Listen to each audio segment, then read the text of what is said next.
Episode 15 of The Mountains We Climb. In each of these episodes, we're going to be diving into the mind of someone who has overcome significant challenge and adversity in their life so that we, as the listeners, can see what is really possible and what it really takes.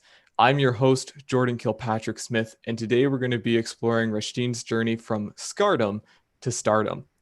Quick reminder that each episode is done live, so that if you'd like to come and ask your own questions and be a part of our discussion, you can join us on YouTube and Facebook every Saturday, 10 a.m. Eastern. Reshteen, thank you so much for being here with me today. Happy to be here. Thank you so much for having me. Absolutely. So where does your story start?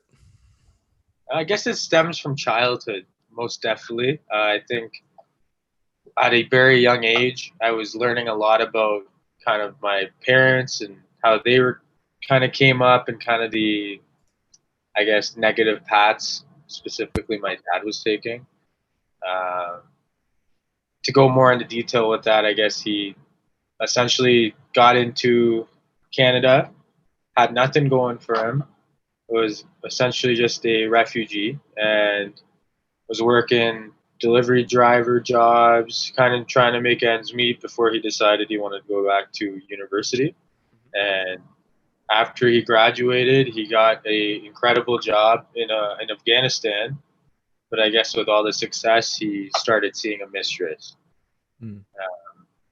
And then when he started seeing the mistress, that carried on for several years where the family had no idea kind of what was going on. He was going away for severely longer than usual. Um, and then the rest of my family ended up finding out, but I was far too young. So they kind of kept it a secret from me, but I saw different signs of it from a very young age. Very young age. Like my mom would complain about, in our language, the word faisha means, I cannot say it's very inappropriate, but That's okay. very Heads up for negative. anyone who's got children around. Now's a good time to mute it. Feel free to. It pretty much means whore in my Okay, language. cool. Uh, and I was hearing different things, and my sisters were constantly getting into arguments with my dad, like close to fist fights. But every time I would be around playing with an action figure, they would all become silent and not say anything around me. Right. Um, so that went on for several years, and then I'd say when I was about 15, um, I was going through a lot of, like, I had my first panic attack, my first very bad panic attack, because throughout childhood I just had like anxiety. But I had my first very bad panic attack, and my dad had flown home and said, "Oh, I would love to take you on a trip with me. We'll go on a cruise. We'll distract you." I said, "Sure. I haven't seen you in quite some time. I think that would be a lot of fun." And So uh, sorry, Rashim, what happened in the middle there? So your dad was seeing a mistress as a child. You knew something was going on, but it was kind of hush hush around you.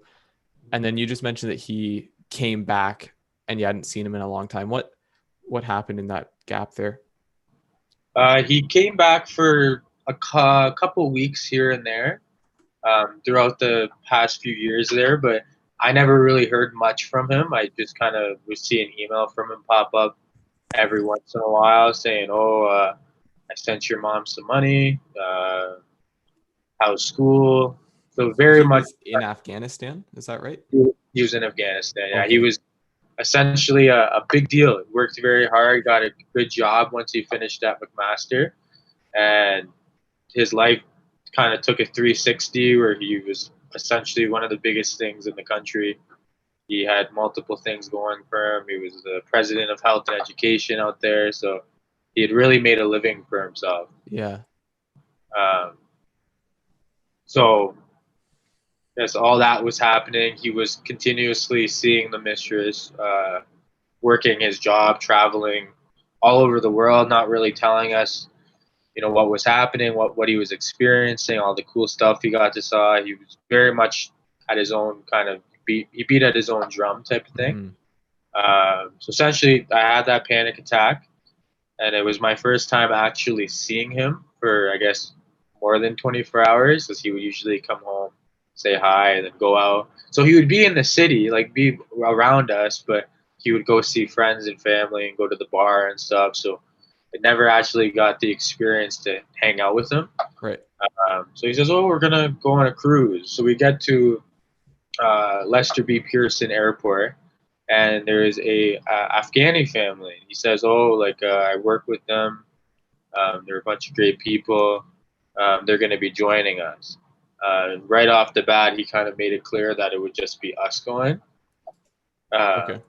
So that was very much a disappointment. But they seemed nice, and I wanted to be polite because I don't think it's completely in my nature just to be negative right off the bat. I wanted to be kind of open and give them a chance.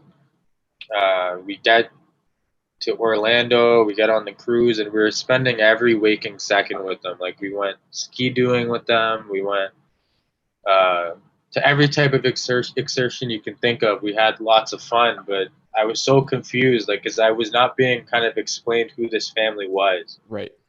Um, and then the last night we were on the cruise, I kind of looked over my shoulder. My dad was holding hands with this woman, and I was so confused because I was like, why are they holding hands? Like, and then my dad has told me his whole life he doesn't like the nightlife activities. He'd rather just sit at a bar with some buddies.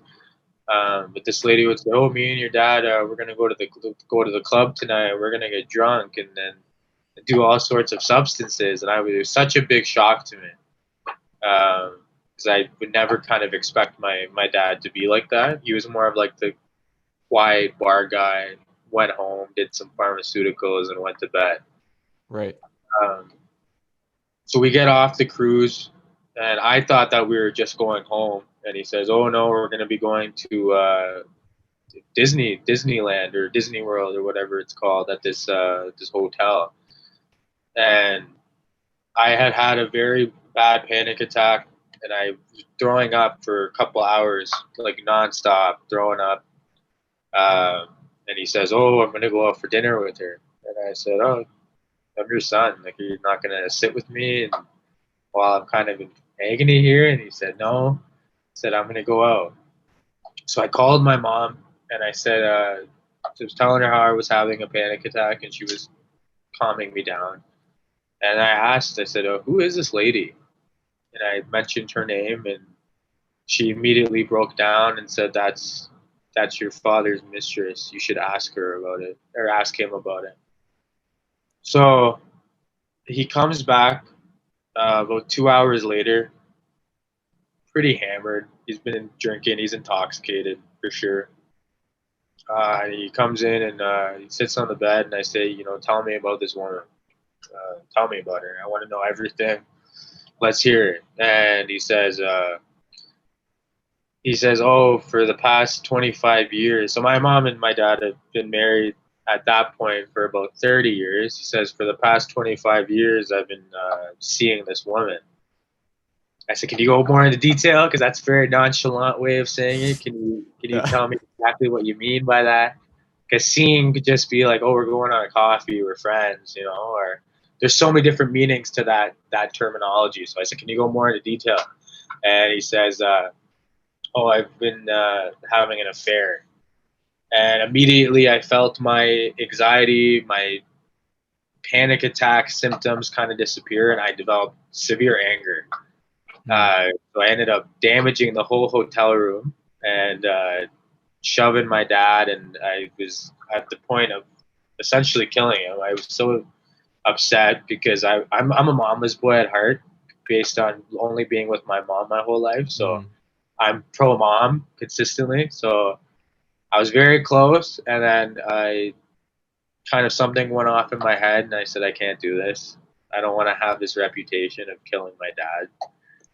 So I ended up getting all my bags and walking around Florida crying, having a mixture of anger, panic attacks throughout the night, calling my mom, my sisters, and I don't even know where I am. I'm just walking downtown Florida. I have At no 15. idea. Yeah, at 15, I have no idea where I am. And my sister saying, "Oh, wait right there. Like I'm gonna fly down and I'm gonna come get you." And I said, "Well, there's no point. My flight's at like 6:30 in the morning." It was at this point, I think it was like 2 a.m. Mm-hmm. So I found a cab, or I think it was a cab. This part gets kind of blurry for me because I was so emotional. Mm-hmm. Uh, but I ended up at the airport. I believe it was a cab. I could have walked at this point. I have no idea. Right. I was walking all night. And I get to the airport and I see, I'm waiting at my terminal.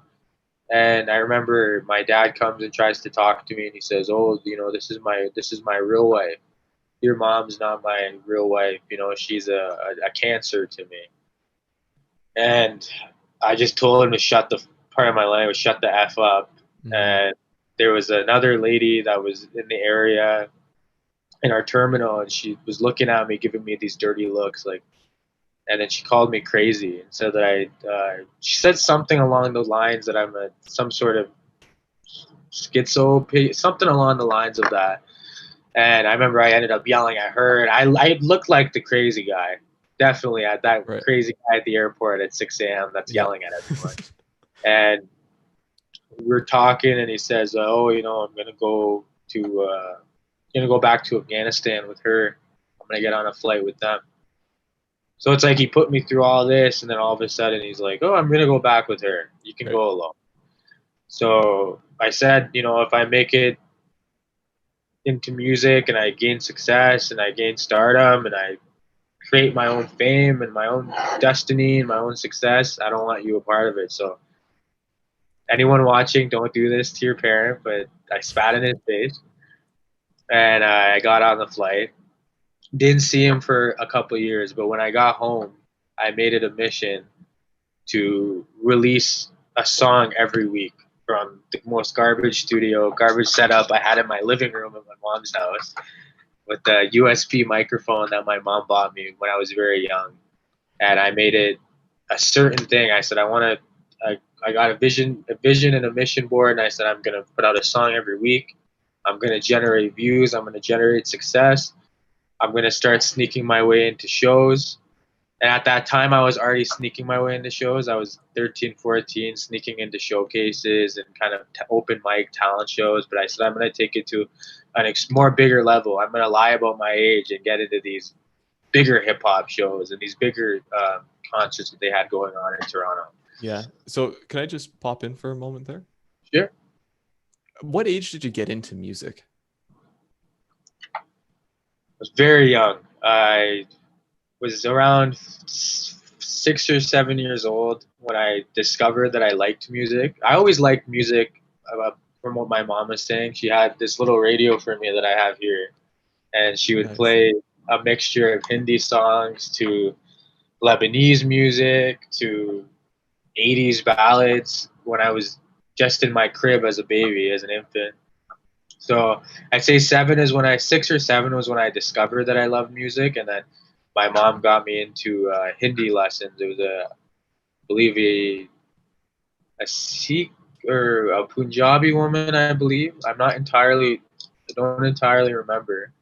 Very nice woman though. And she was charging very high for her hourly rates to teach vocal lessons. And my mom convinced her to lower the price down, and I started taking lessons with her for a couple of years where I learned kind of, you probably see it all over social media where it's like the, oh, and it's Yeah. pretty much just vowel singing. So I was doing that for a few years, and then I started seeing a teacher that is now on Broadway now. So I was garnishing experience throughout the years into singing. I didn't start making music till about 12. I was always writing, but 12 was when my mom bought me this USB microphone from the Mm-hmm. dollar store. I was putting up Katy Perry covers on YouTube. Um, so I definitely 7 was when I started, and then 12 was when I started recording and trying to make Yeah. covers. And then And by so when we started the story about your dad, and at this point when you're 15, at this point you had been already on your way to producing music and had decided for yourself, this is the path that I want to live. Is that right? absolutely, it was definitely the kickstart to Yeah. take it more serious. Yeah. I always took it serious. I always had more of a hobby approach to it. But at this point, it was this or die. This was the sink or swim moment. So Yeah. And so what was it that changed for you in your mind after this experience with your dad that really caused that transition into the sink or swim? when I saw that, I felt like nothing was promised. I saw that even in family relationships, nothing is really sincere. There's a lot of backstabbing and just the fact that for several years you're kind of convinced that you fall in love with someone and you get married and you have kids and you live happily ever after. And when I found out that that was complete BS, it very much devastated me because Mhm. I still try to convince myself to this day that I'm gonna be happy when I get married. I'm gonna have children. But when I found out that that wasn't the case, that you can be successful and still be unhappy and still feel the need to have an affair, that's when I was like, I don't want to be that person. I don't want to be the person that gives up, essentially. Mhm. So music was kind of like my own relationship, I guess you could say, that I didn't want to give up on. Yeah, I hear you. And what, okay, so you developed this motivation, right? It was like, I am going to succeed at this for me. This is going to be the thing that makes me happy, the thing that fulfills me. Am I understanding that right? Absolutely.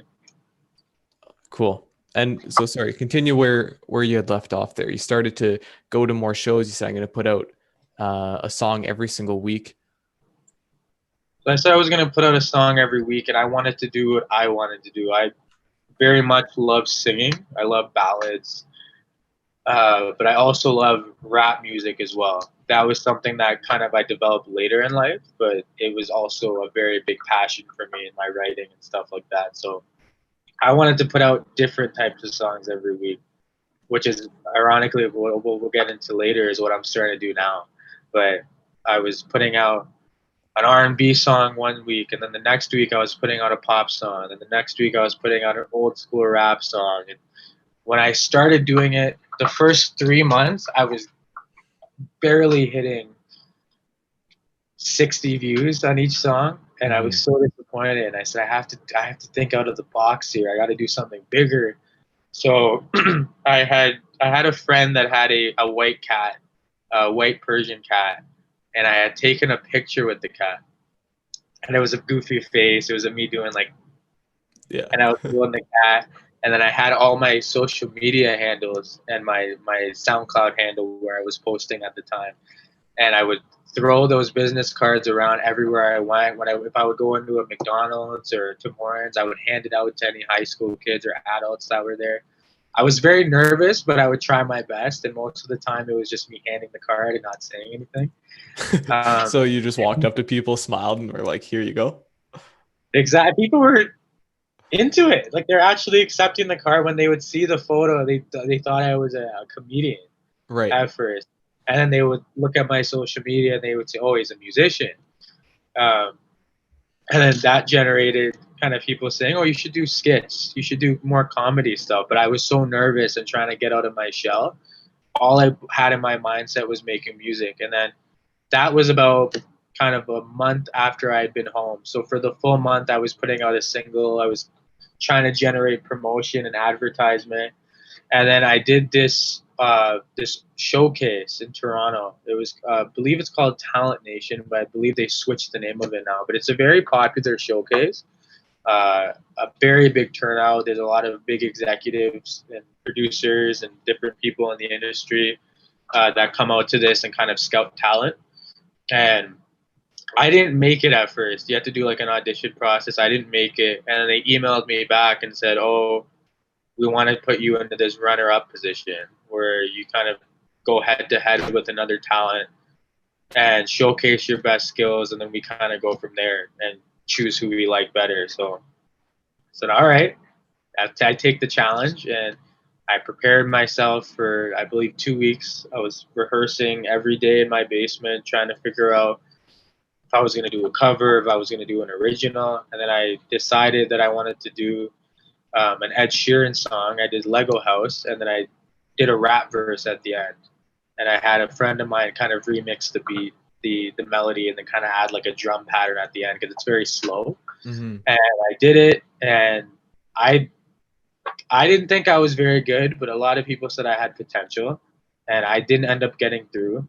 The other girl, who's a fantastic singer, she ended up getting through, and there was a gentleman that started kind of following me, and it was making me quite uncomfortable. Like physically following you? Yeah, like he would come see me at other kind of open mics I did, or any other show that I got on, like bigger hip hop shows that I would lie about my age, and they would let me perform like a 5-minute set. And he just kept following me and just looking at me, and I would see him everywhere, even when I would. And I knew he was from Toronto, but even when I would be in Burlington at a grocery store in my hometown, I would see him. And eventually, I did a show, and it was it was my first time experiencing kind of negativity, like to an extreme level. I had beer bottles thrown at me and stuff like that at this show in Etobicoke. Very, very rough crowd. And I was so disappointed, and I was crying outside by myself because I was coming to these shows all alone. And how old were you at this point, Reshteen? I was still 15. My birthday was a few months away, turning 60. And he comes up to me, this gentleman, and he says, "Oh, I have a label called The Fifth, and we would love to discuss further with you." I thought that this guy was going to murder me right away. I thought he was going to assassinate me or something, because they're just a random guy that was coming to shows in sweatpants and like a tracksuit, not professional at all. And he said, "Oh, like, this is my girlfriend." He introduced me to his girlfriend. He said, "Oh, she's my photographer, videographer for the company. We would love to have you come to our studio and do a photo shoot." Immediately, I was like, they're going to get me into like porn or human trafficking or something. Like something bad is going to happen. But I took a chance. I took the subway, got to his apartment, and it was a very dangerous area in Steeles. And it was not at all a safe environment, but I took a chance. I went up these stairs, and he had a decent setup. Like there was a green screen, there was expensive equipment, and he said, we took photos, they came out amazing, and he was telling me how he actually discovered Tory Lanez, who is a very like mainstream A-list artist right now. But when Tory Lanez was around my age, he discovered him. He said that he showed him the road, took him to Europe and different parts of the world, taught him how to promote, taught him how to be confident, taught him how to perform, gave him bigger and better opportunities. But then he would always say, like, "Oh, Tory changed. I don't talk to the guy. He's a scumbag." So these photos happened. We had a great conversation. I really liked the guy. He kind of wooed me over. I thought he was very trustworthy and had a lot of experience. I thought he could take me to a place that I had never been before. And he says, "Oh, like I do showcases once a month at a place called Silver Dollar Room, which is now closed down. But he said, I always do shows once a month there. I pack the house. I have a whole crowd come out. Producers are there, videographers are there, photographers are there. They're all doing work, taking videos, taking photos. And I'd love for you to be a part of it." And I said, "All right, sounds great." And he said, "Oh yeah, and your set's going to be 20 minutes. And at that point, I had never done a 20-minute set. I had only done 5 minutes, 4 minutes, 3 minutes. So like one or two songs at a time. Exactly. And I didn't even think I had enough material. And then I ended up having to I went home and I wrote a bunch of songs to YouTube beats in like 5 minutes, 5 or 6 of them. And then I ended up adding songs to my set because I didn't have enough that I was happy with. And then I did the show, and it went great. It was probably the happiest kind of event that I've had, where I felt a lot of love, felt a lot of attention. So I just want to pause because there's something I'm really curious about there. Yeah. When you came back, so we're looking at early 15th year. How many times would you say you wanted to quit? Like you mentioned, I wasn't happy with the results that I was getting. And you mentioned that along the way, yeah, like there had been this time where someone or people were throwing beer bottles at you. You went outside, you were crying. How many times along the way did you feel like quitting or like a failure or that it just wasn't possible for you? Every time. There's not one circumstance where I didn't feel like I was negative on myself. I think every moment, even when I was writing a song, when I was recording a song in my house, to when I did a show, to when people gave me backlash, comments on the internet, I constantly felt like I wanted to quit. Yeah. I constantly felt bombarded, and then felt like I wasn't worth it, which are completely all normal feelings, but I didn't understand it at the time. I took it to such an extreme level. I'm very much like, from our personal lives, I'm very much a perfectionist. I Mm. overthink, overanalyze everything. So nonstop. But the only thing that was keeping me alive was wanting to beat my dad into something, wanting to stick to something and not give up on something. So that was the only thing that was keeping me going. But every second, I constantly had Yeah. negative after negative after negative. But I kept trying to block it out, which I think is the most important thing. And in that moment, in your come up, I think it's crucial to block it out. And then once you start to garner, then you start to manage it. Once you Yeah. start to blossom, then you start to manage it and face it. But in the beginning, it's all about you getting to a level. So you got to block everything out. Yeah. And I think I'm really happy um, that you shared that because I think that that is success, right? You find a why, a drive. This is what I'm hearing you say. You found something to cling on to, and it didn't matter what was thrown at you because you had that why. This is the reason I am doing this. And every failure, I'm going to keep going. Absolutely. You got it. And then it leads up to this point where you had a 20-minute show where you got a lot of love and positivity, right?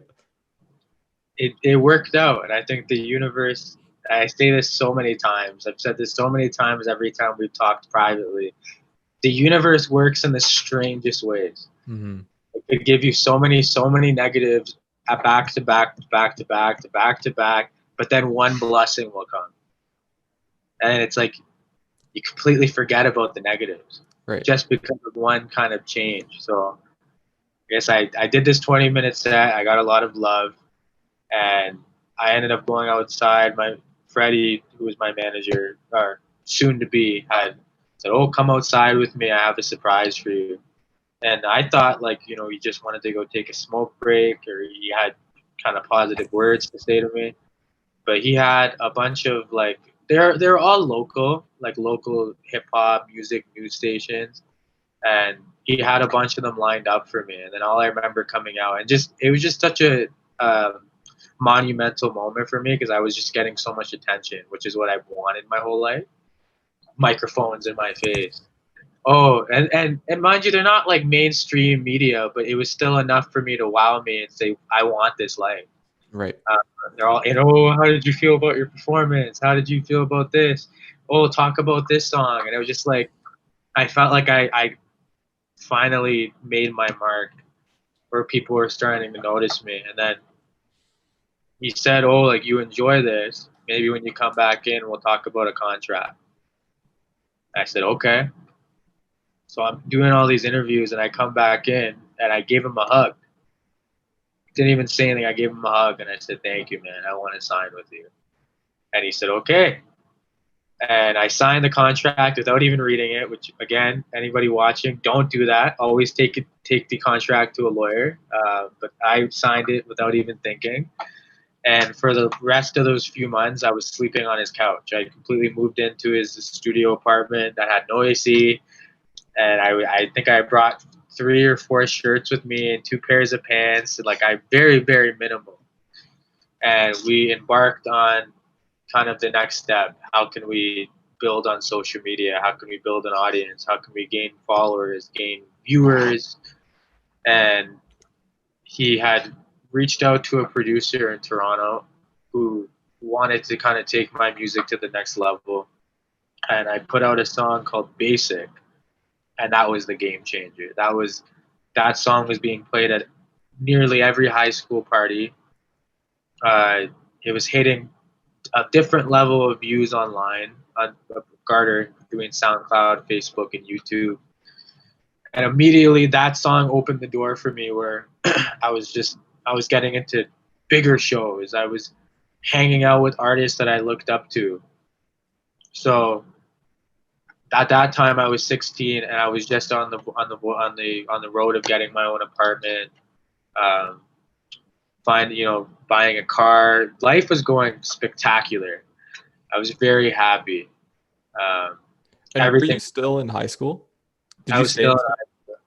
I Mhm. was doing mainly online work, and then I would come in every now and then. Like if I had sports, like I was still committed to sports, like football and rugby. I would Mhm. always show up, even if I had to miss a practice. I would always go to a game. Yeah. Um, but I would still come to school like in a classroom setting, like once a month, which I preferred that way. I think everyone's different, but I Mhm. enjoyed more at my own pace. Yeah. And Um, when you started to see this success, you released Basic, it was like, okay, this is going somewhere. Uh, what changed in how you viewed you, or did anything change? my confidence grew. I felt more of a bigger deal. I felt like I think how I was destined to feel, or I was confident. I am confident, but I was developing this confidence, this belief system that I can do Mhm. it, and Yeah. that anything is possible. Like I was when I left the flight after my dad, I was telling myself in my head, 50% of it was you can do it, make the change, make that step. But the other 50% was this is unrealistic. I'm young, I have no experience. I thought I was unattractive. I thought my music was not up to top tier ability. So I still had those negatives, but I was blossoming into this confidence and that this belief system that I can do it. I can become successful, and that's what kind of my whole thing became about. After the song I put out called Basic, I started putting out more positive music, like that you can do anything, pretty Yeah. much. That it doesn't matter what your circumstances, you can do it. Because I was developing crazy amounts of panic attacks. I was developing a certain level of depression that I was keeping under the surface because of my dad, my family situation, and I said, screw all that. I want to become something, and it's possible, you know. So Hmm. that's what kind of came about after Basic. I was putting out very positive songs, and the numbers just started growing, like substantially to the point where Freddie and I, my manager, we didn't know how to handle it. I So was like, getting yeah, what were the numbers looking like there? What was that growth like? like I had a video on Twitter that was hitting a couple 100,000 views. I had done a comedy video of me actually at University of Toronto, and I was in a white suit and I was wearing a toupee and I was asking really stupid questions, asking people if they knew who Sense was.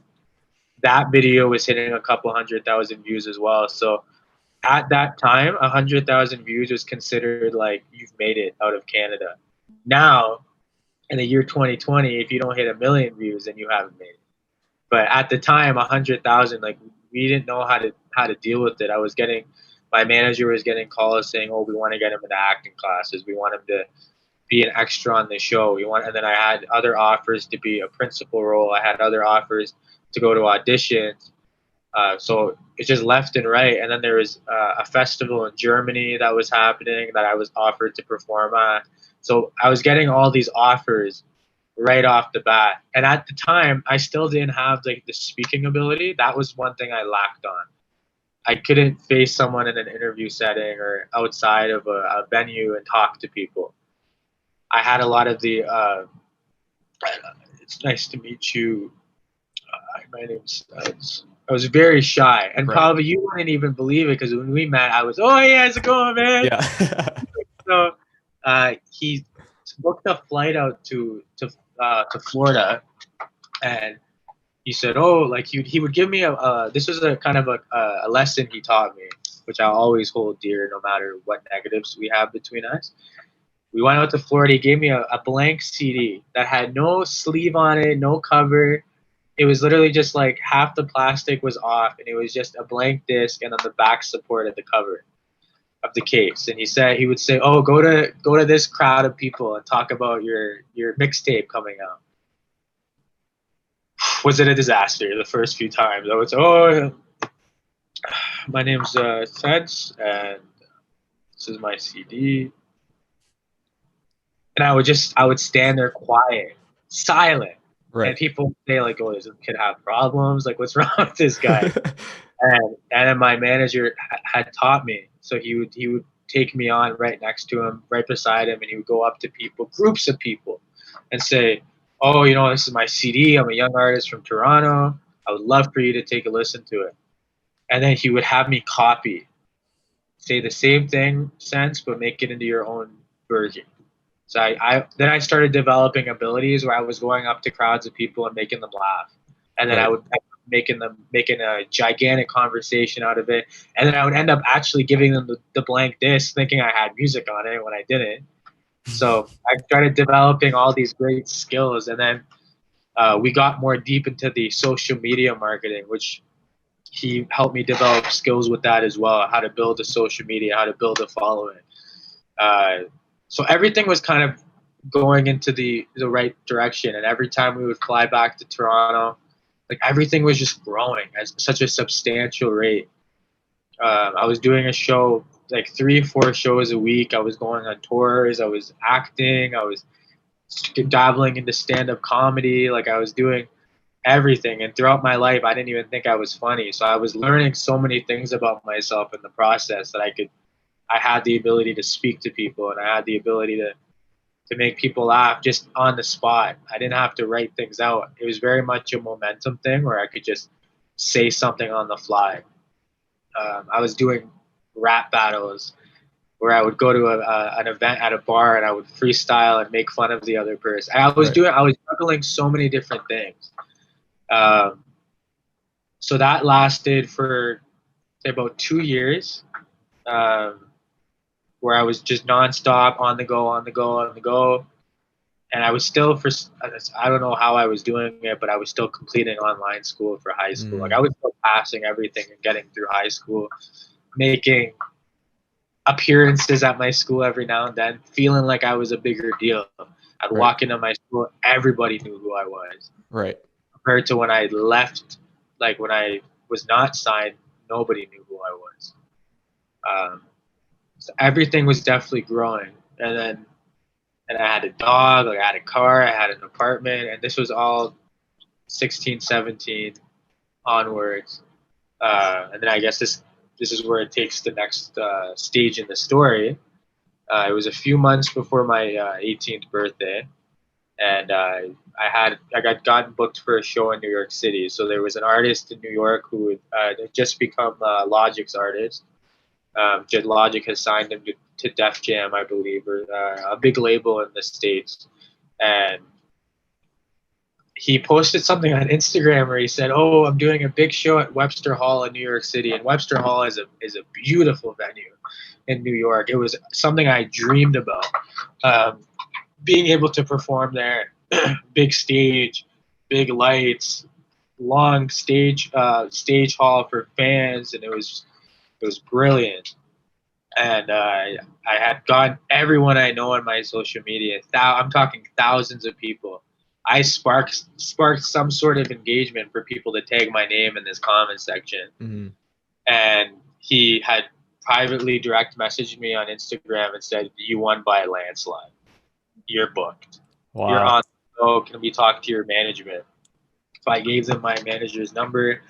They had talked about my manager had talked about what I wanted. That at the time I was very, very, I guess, bougie. I wanted like a sandwich tray. I wanted like a tray of cheese, a bottle of Chardonnay. And like I was very, very specific to what I wanted. And to anyone underage, don't drink. But I was very, very specific to what I wanted. And he did not. My manager didn't kind of run everything by me. What was going to go down in New York, like what I would be receiving. We were under the impression that we were going to get a hotel room, one hotel room with 2 bedrooms, so one bed for his girlfriend and him, one bed for me, and then the pull-out couch for the DJ.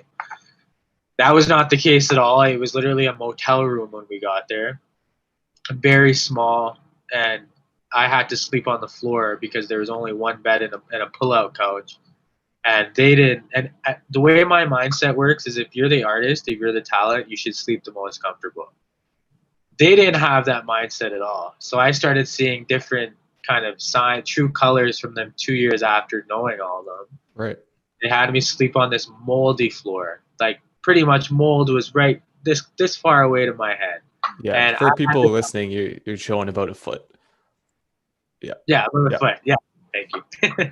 And so I had slept on in very uncomfortable situations like throughout my life, but for 2 years kind of sleeping comfortably and then gaining a lot of success, this was very much an open, like a curtain call for me, where I was like, this exactly how I felt with my dad.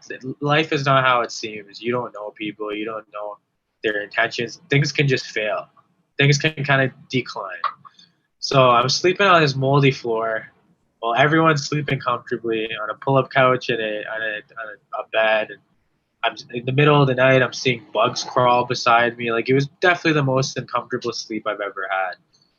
Wake up in the morning, and it's showtime. And usually, how most promoters do their work is they pay the artist or the manager uh, a week before the event, and then they pay the other half of the deposit the night of the event. I didn't see any of that money at all, and I was asking my manager, like, are we getting paid? He said, yeah, I'm gonna get it to you. I'm gonna get it to you. And it's weird because he would do this to me throughout the past few years, but I didn't think anything about it because I was garnishing success and everything was coming into fruition. So I didn't really think anything that he was withholding money or doing anything snake-like behind closed doors. But I started to see that something was suspicious. And I'm not really getting anything. And I'm asking his girlfriend, and I feel like at the time, like, I can now speak about this publicly because they're broken up, but she was heavily getting abused in the relationship throughout my experience with them. He was very verbally abusive and at sometimes physically abusive. So she would try to tell me, like, oh, he's stealing money from you. Very, very quietly, like, stealing money, like mumbling almost. Yeah. But I would never, like, it was almost like stuff I experienced with my family where I saw things with my dad was happening in the music life now. Right. I'm being exposed little things, but I'm kind of too naive to really understand it. So we're talking, whatever, and he says, oh, like, don't tell him anything. We go to the show, and I'm nervous. I'm not at all prepared. I haven't rehearsed.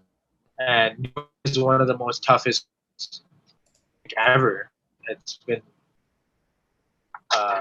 definitely scrutinized online that New York is a very difficult audience, and if you don't engage them, they are very rough. Right. They ended up liking me. I thank God. I thank the universe every day, because they could have been very rough with me. But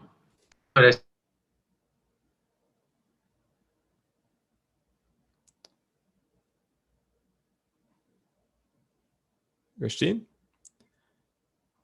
think we have a little bit of a technical difficulty here.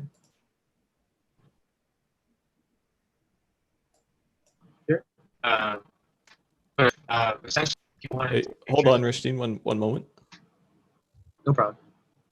We've got it's completely frozen here. It looks like it's catching up. Okay, so sorry. Last thing I heard there was that New York is a very difficult audience in that they liked you. They ended up liking me, which I thank God and the universe every day, because they could have been rough and throwing chicken wings at me and even killing me. So I go outside, and I'm doing a meet and greet, and people wanting to take pictures with me. And I was shocked at this point, like, it was mainly Canada that I was gaining more of a stardom. Like, I traveled out of the States, but it was mainly like, if I did the festival I did in Germany was the smaller stage. So like I was still doing numbers, but it wasn't like I was gaining mainstream success. It was mainly just Canada success. Mhm. So the fact that even New York had a slight interest in me was fantastic. And I had met two girls, and they said, "Oh, you know, we'd love to have you come to."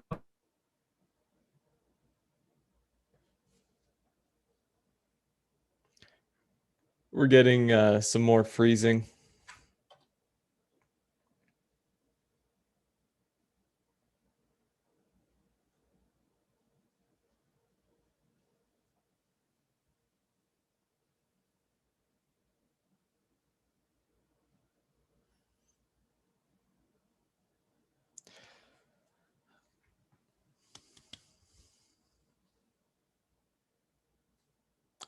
One of the beauties of technology is that sometimes it doesn't work.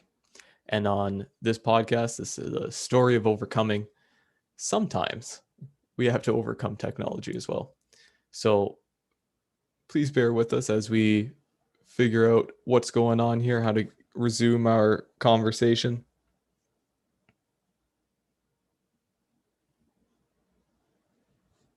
Seems like we've completely lost Reshteen here.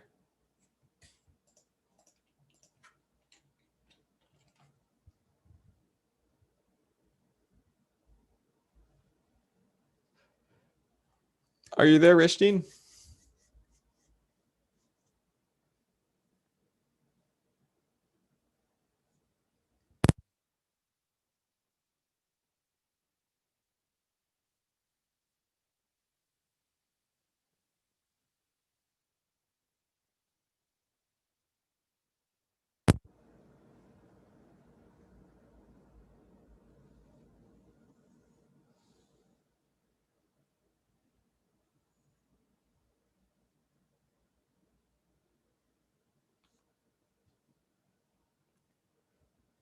Okay.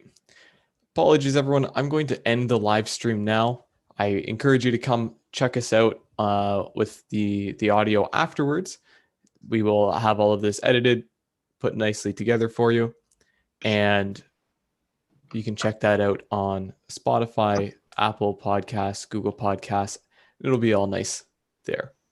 So thanks for coming checking us out live, and the rest of the podcast will be available to you later this afternoon.